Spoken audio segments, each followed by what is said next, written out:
Blending से जुड़ी हुई और गवर्नमेंट इसमें टारगेट और बढ़ा सकती है। बात ये की जा रही है कि शायद 20% से भी ऊपर इसे किया जा सकता है और टारगेट पहले भी कंपनियों ने जल्दी अचीव किया है जो एथेनॉल ब्लेंडिंग का था। ज़्यादा डिटेल्स प्रकाश प्रियदर्शी के पास है, उनके पास चलते हैं। प्रकाश, बताएं क्या डिटेल्स आ रही है, कितना और बढ़ा सकते हैं, टाइम लिमिट भी बढ़ाएगी, 2025 तक का आई थिंक इनिशियल टारगेट था।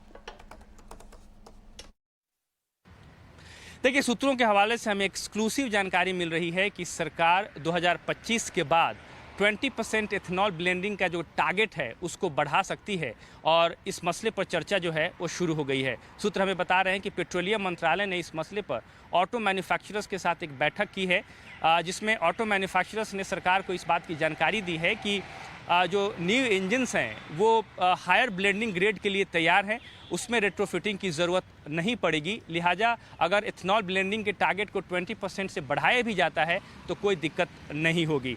ऑटो मैन्युफैक्चरर्स ने सरकार को इस बात की भी जानकारी दी है कि वो E85 टाइप के जो इंजन्स हैं उसकी मैन्युफैक्चरिंग को लेकर तैयार है। इनफैक्ट इसकी मैन्युफैक्चरिंग पहले से हो रही है एक्सपोर्ट पर्पस के लिए, बट वो डोमेस्टिक मार्केट में भी इसकी सप्लाई को लेकर तैयार हैं। तो जाहिर तौर पे इसको ध्यान में रखते हुए सरकार अब 20% एथेनॉल ब्लेंडिंग के टारगेट से सोचने लगी है और इसका मकसद ये है कि अगर इसमें बढ़ोतरी की जाती है तो जाहिर तौर पे सरकार का जो ओवरऑल ऑयल इंपोर्ट बिल है उसमें कमी आ सकती है।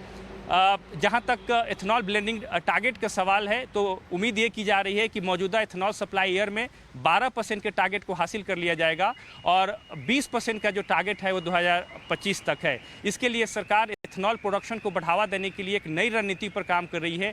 ये योजना भी तैयार की जा रही है कि जो एथेनॉल प्रोड्यूसर्स हैं उनको ज़्यादा इंसेंटिव्स दी जाएगी। एथेनॉल सप्लाई ईयर 2023-24 के लिए जो एथेनॉल के प्राइसेस है उसमें भी बढ़ोतरी की जा सकती है और साथ ही साथ सरकार ने एक इंटर मिनिस्ट्रियल प्लान भी तैयार किया है ताकि एथेनॉल प्रोडक्शन में तेज़ी लाई जा सके। इस बात का अनुमान लगाया गया है कि 20% का जो एथेनॉल ब्लेंडिंग का टारगेट है वो हासिल करने के लिए कम से कम 1016 करोड़ लीटर एथेनॉल की ज़रूरत होगी। ठीक है, ऑलराइट, बहुत बहुत प्रकाश इस जानकारी के लिए। सो अभी तो इनिशियल जो फर्स्ट टाइमलाइंस है उसमें 2025 ही है 20% तक के टारगेट के लिए, लेकिन उसके बाद इसके बियॉन्ड इसे बढ़ाया जा सकता है।